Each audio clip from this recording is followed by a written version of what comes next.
Bonsoir et merci d'être à ce rendez-vous pour passer en revue les principales informations de ce jour.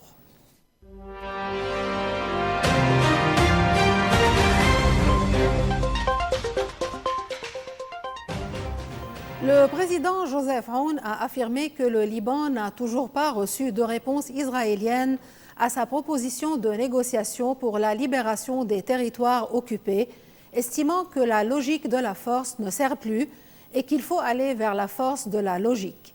Le chef de l'État a également insisté sur la tenue des élections législatives dans les délais prévus.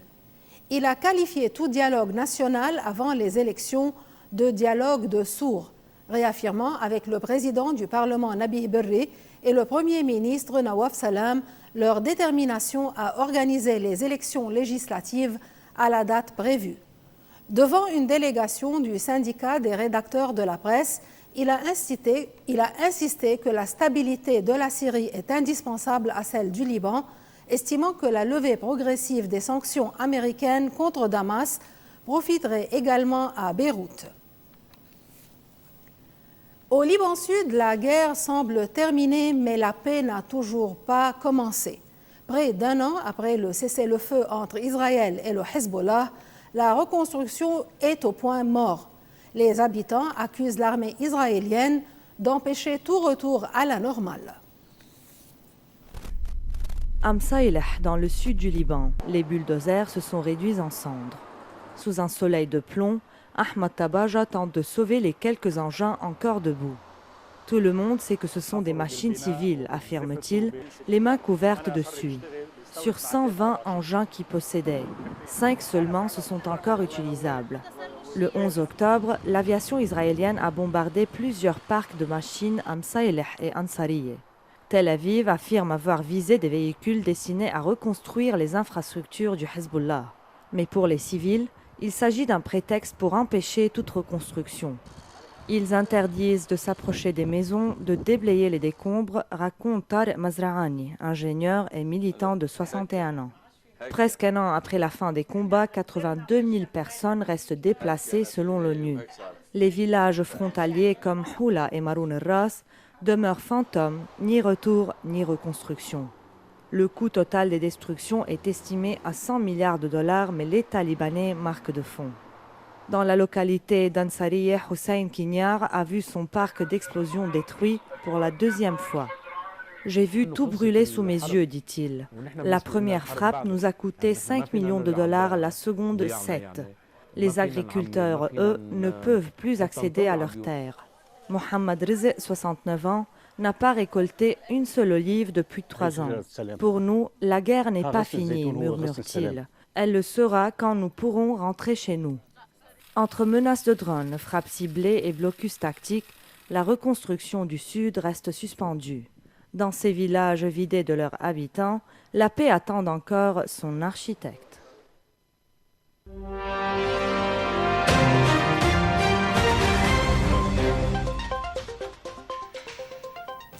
En Syrie, la colère monte dans les rues de Damas. La population, déjà épuisée par la guerre et par la pauvreté, affronte une hausse vertigineuse du prix de l'électricité multipliée par 60. Une décision qui ravive les frustrations et met à l'épreuve les promesses du nouveau pouvoir. Dans la banlieue de Damas, le marteau de Hassan Amma résonne dans un atelier plongé à moitié dans l'obscurité. Ce forgeron de 58 ans dit ne plus savoir comment payer ses factures. Nos revenus sont limités, et si les factures explosent, on ne pourra plus vivre, confie-t-il le regard fatigué.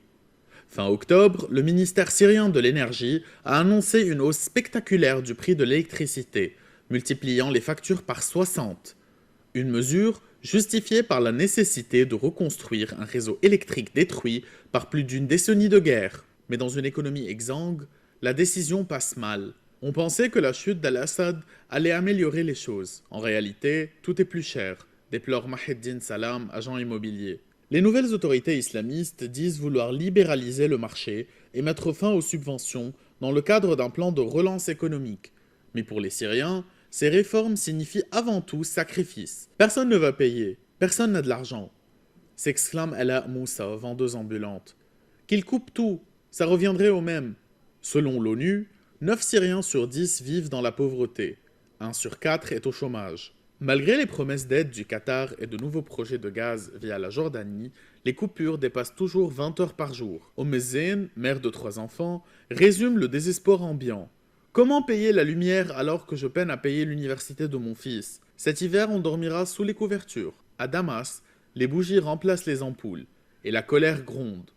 Dans un pays qui tente encore de se relever de la guerre, la reconstruction semble désormais passer par l'obscurité. Et toujours en Syrie, un nouveau coup dur pour le patrimoine syrien. Le musée national de Damas, symbole de la richesse historique du pays, a été cambriolé. Selon des sources de sécurité et proches de la direction, plusieurs lingots d'or anciens ont disparu, un vol mystérieux dans un musée déjà marqué par la guerre et les pillages.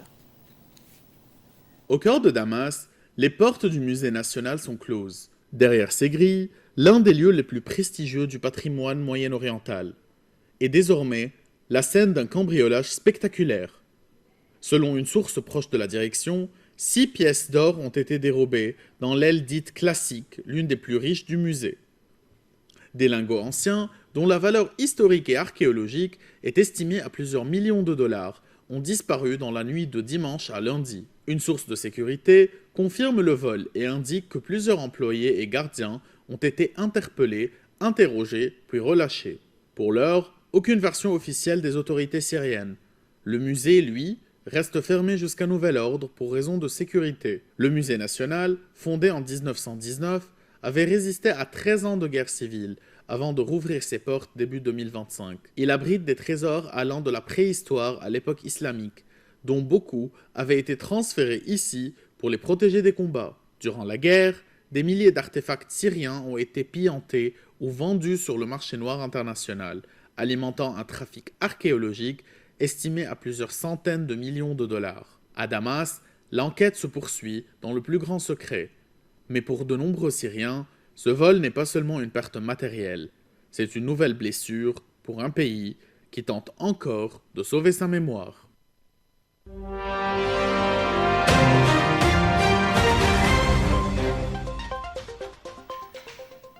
À Belém, au cœur de l'Amazonie, la COP30 se déroule sans les États-Unis officiels, mais pas sans Américains. En l'absence de Donald Trump, c'est le gouverneur de Californie, Gavin Newsom, qui s'impose. L'opposant démocrate s'est offert un véritable show politique et écologique en déclarant « Trump est temporaire ». À Belém, les délégations du monde entier défilent sous la moiteur amazonienne. Mais c'est un Américain sans mandat fédéral qui attire toutes les caméras. Gavin Newsom, gouverneur de Californie et principal rival démocrate de Donald Trump, est venu défendre haut et fort l'action climatique. Trump est temporaire, a-t-il lancé, qualifiant les décisions du président américain sur l'énergie et l'environnement d'abomination. En l'absence d'une délégation officielle des États-Unis, une première dans l'histoire des COP, le gouverneur s'est imposé comme le visage alternatif de l'Amérique écologique. Il vante la réussite de son État, 4e économie mondiale, alimentée à 100% par de l'électricité propre, 9 jours sur 10 cette année. Au-delà du symbole, Newsom cherche à convaincre que les États fédérés peuvent agir même sans Washington. La gouverneure du Nouveau-Mexique, Michelle Lujan Grisham, l'a d'ailleurs rejoint pour marteler le message. Quand le gouverneur fédéral se retire, nous avançons. Mais derrière l'optimisme californien, un constat. Le retrait américain de l'accord de Paris, effectif en janvier 2026, fragilise encore la coopération mondiale. Les responsables européens et africains présents à Belém s'inquiètent mais saluent la présence du gouverneur. C'est une bonne chose, confie Cristina Figueres, ex-chef de l'ONU Climat. Au moins, ils ne peuvent pas torpiller les négociations. En fin de journée, Gavin Newsom reconnaît qu'il lui reste un défi. Rendre le climat plus concret pour les Américains. Beaucoup de gens ne savent même pas ce que veut dire 1,5 degré. Il nous faut de meilleures métaphores. À Belém, le gouverneur californien s'est posé comme antithèse politique de Donald Trump et en un porte-voix d'une Amérique qui croit encore au climat. Un discours déjà taillé pour 2028. Et cette fois, la COP s'est ouverte sur une note d'espoir. Les énergies renouvelables progressent désormais plus vite que les énergies fossiles, selon le dernier rapport de l'Agence internationale de l'énergie. Tiré par le solaire photovoltaïque, le secteur des renouvelables connaît une expansion record, une dynamique mondiale menée par la Chine qui assurera à elle seule la moitié des nouveaux déploiements au cours de la prochaine décennie. L'agence prévoit même que la demande mondiale de pétrole atteindra un pic autour de 2030 avant de se stabiliser, un tournant symbolique dans l'histoire énergétique de la planète. Fatir Birol, directeur de l'AIE, alerte. Les gouvernements doivent agir de concret. La transition énergétique est non seulement une question climatique, mais aussi de sécurité et de compétitivité. Mais l'agence avertit. Malgré cet élan, le monde reste loin de ses objectifs. Les scénarios qu'elle propose mènent tous au-delà du seuil critique de 1,5 degré de réchauffement.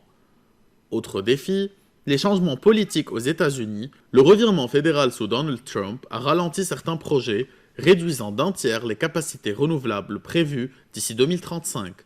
Pourtant, la transition se poursuit ailleurs.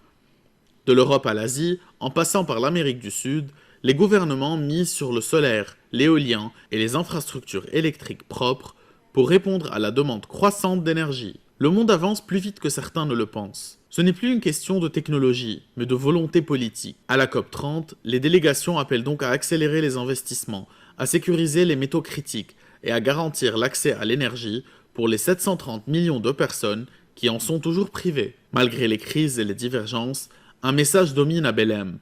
L'avenir énergétique du monde sera renouvelable ou ne sera pas.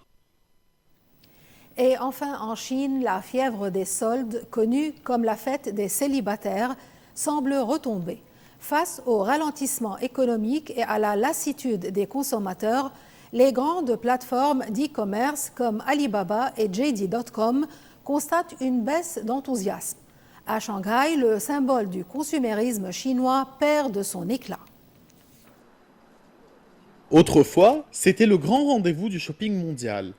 Chaque 11 novembre, la fête des célibataires transformait la Chine en un gigantesque centre commercial en ligne. Mais cette année, les promotions records n'ont pas suffi à rallumer la flamme. Lancée en 2009 par Alibaba, la fête des célibataires était devenue un symbole de réussite économique. Des milliards de yuan dépensés en quelques heures, des stars en concert et des chiffres vertigineux. Désormais, place à la sobriété. Les géants du e-commerce ne communiquent plus leur vente globale. JD.com parle d'une hausse du nombre de commandes, mais sans donner des chiffres. Les réductions ne sont plus aussi intéressantes, confie Jiang Ying, 29 ans, habitant de Shanghai. Elle, comme beaucoup d'autres, n'a rien acheté cette année. Pour Xi Xiubing, propriétaire d'une boutique de vêtements, l'achat d'un iPhone 17 n'était pas un coup de cœur, mais une nécessité. La situation économique n'est pas terrible, explique-t-elle. Les gens dépensent uniquement pour ce qui est essentiel. Le ralentissement de la consommation inquiète Pékin. Face à la crise immobilière et aux tensions commerciales avec Washington, le Parti communiste chinois appelle à stimuler fortement la demande intérieure. Mais pour beaucoup,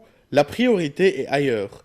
Économie, prudence et pragmatisme. Si j'ai besoin de quelque chose, je l'achète. Sinon, peu importe le prix, témoigne Zhu, jeune passionné de calligraphie. En 2025, la fête des célibataires n'est plus ce qu'elle était. Entre fatigue des promotions et confiance en berne, la Chine du e-commerce découvre que même la consommation peut traverser une crise d'amour. Et c'est ici que finit ce journal. Merci de suivre nos plateformes et réseaux sociaux. Bonsoir.